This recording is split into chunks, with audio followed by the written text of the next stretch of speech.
The image of what is achievable enhanced for the average person is skewed. The image of what is achievable naturally is skewed.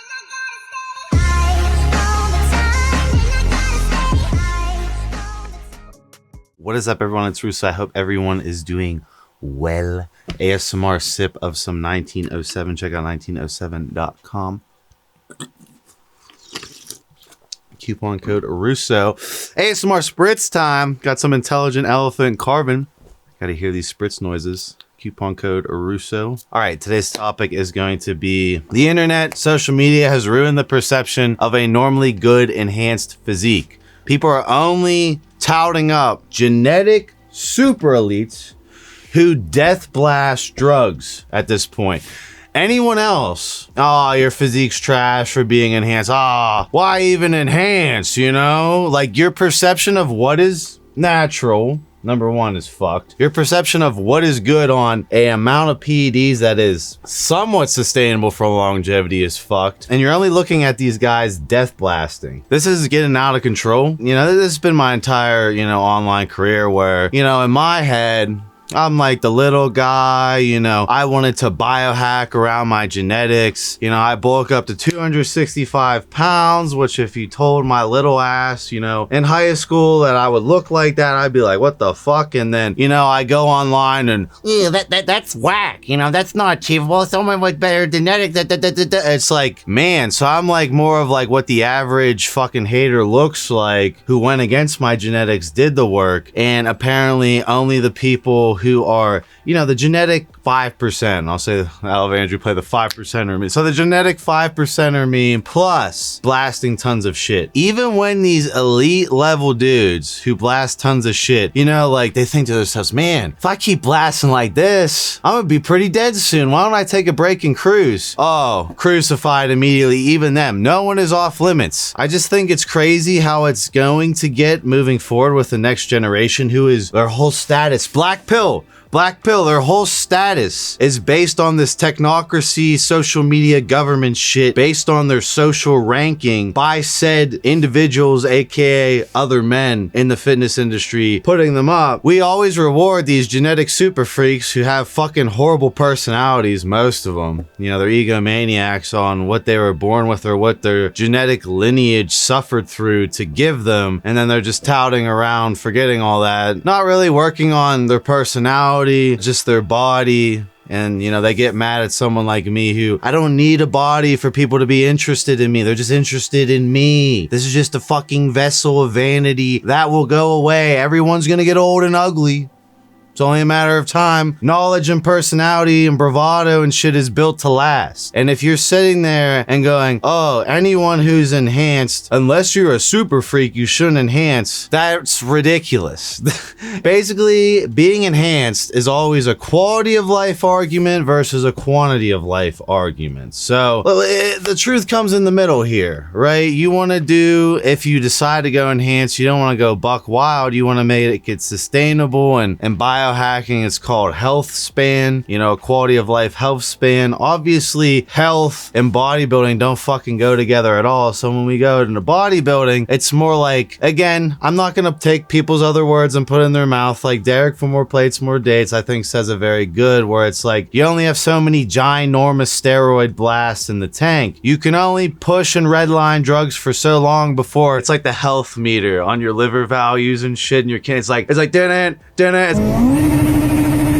you only have so many fucking rings before Sonic fucking dies. Like, you can take some of the rings out to go a little bit faster, but it's gonna come to a point where you can't blast shit anymore. A good way to measure if someone has good genetics is if their blood work doesn't look fucked when they're blasting shit, right? That's good genetics, even though visually someone might look better. If you're like, wow, you're on this, and this, and you're like watching them injected in their body and you pull their bloods and you're like, damn, that body's tolerating all that shit. That's good genetics. You know, there's response to drugs, there's tolerance of drugs on top of the visual physique at this said current moment in time. Because you can blast up, create a peak. Can you maintain that? No. You know, when I talk about, oh, it's so many steps forward, so many steps backwards, so many steps forward, and you keep inchworming along while trying to maintain your health in your best possible way while you're using enhanced compounds, that's a way to sustain it. But what's rewarded now is the person who's redlining the hardest. I've seen it so many times. I'm built to last over here. I've seen so many times they redline in their shit. Oh, I can't redline trend no more. Oh, I'm gonna redo the cycle. Well, guess what? You already exposed yourself to that level of shit. To act like your androgen receptors are gonna react the same way on, you know, a half of what you were doing when you came out the gates running, right? It's a marathon, not a sprint. I'm not saying you don't, you know, when you run a marathon, you don't run at a fucking pace. I'm saying that you gotta go built to go 26.2. You can't just come out the gates in the first 2 miles and nuke yourself for the rest. You ain't ever gonna be a winner like that, running a marathon like that. So it's just like, can we stop? The image of what is achievable enhanced for the average person is skewed. The image of what is achievable naturally is skewed. And now we're left at this point where even people enhanced doing it correctly, aka not doing extreme amounts of drugs, and like, I've increased my fat-free mass index every fucking year on this channel like clockwork. I've lost my entire physique multiple times and got it back. And my blood work, sure, there's a little bit of damage. I'm not gonna say I'm undamaged here, but as far as harm mitigating it, compared to the amount of experiments I did, I don't think I'm really doing too bad over here. It's just like, oh, and I'm not a 1%er elite genetics super freak, so I shouldn't be enhanced. I shouldn't be talking enhancement. Only the guys doing over 6 IUs a day and over a fucking gram of gear should be talking. No, that paradigm needs to shift. You need to shift your view on how you perceive all this enhancement and realize that there are certain people that don't want to look like a super freak. There are certain people that want a maintainable physique and not just to peak up. I'll have Andrew throw up when I did the injectable LGD, because I always go back to that, because that was like my first legit, like, I'm a blast shit. Prove every wrong. I blew up to 250. That was a blast. I did. Okay, I only got so many times I can do shit like that. But when we harp back to like, I really don't use that much shit and I just creep along linearly, so I have more span to go versus condense and blast, sprint, fall apart, fall off. I don't respond to the drugs as I used to anymore because I came out the gates using shit tons of stuff. You know, that's why Boston Lloyd had to creep up to those insane dosages. Look at the dosages he started at. And that's why these super heavyweights have to cruise on 600 mgs of testosterone, which really doesn't give their body a break. But if they want their PP to work, they got to use that amount, which I've talked about before. I've seen on that Fouad's guy's podcast. You know, he's wrote me the biggest DM ever out of all these guys. I'm not going to show the DM, but yeah, I didn't like Fouad in the sense of he's just like disregarding that. I'm all for super heavyweights on bodybuilding, but something that bothers me is like, and I like Fouad as a person. I'll say that despite the DM.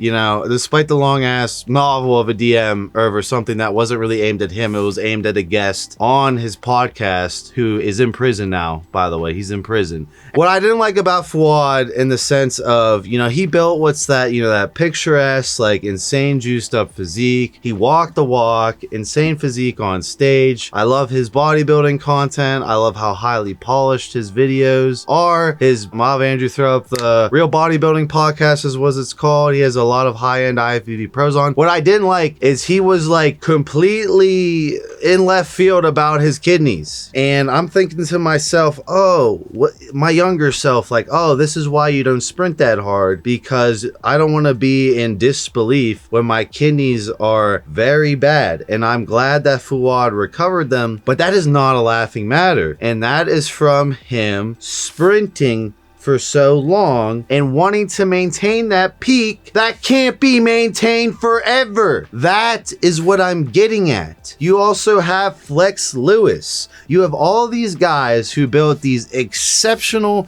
peak physiques that built and wrapped their persona around it. They have walked their walk. Their accolades are insane. Is that how you say accolades, Andrew?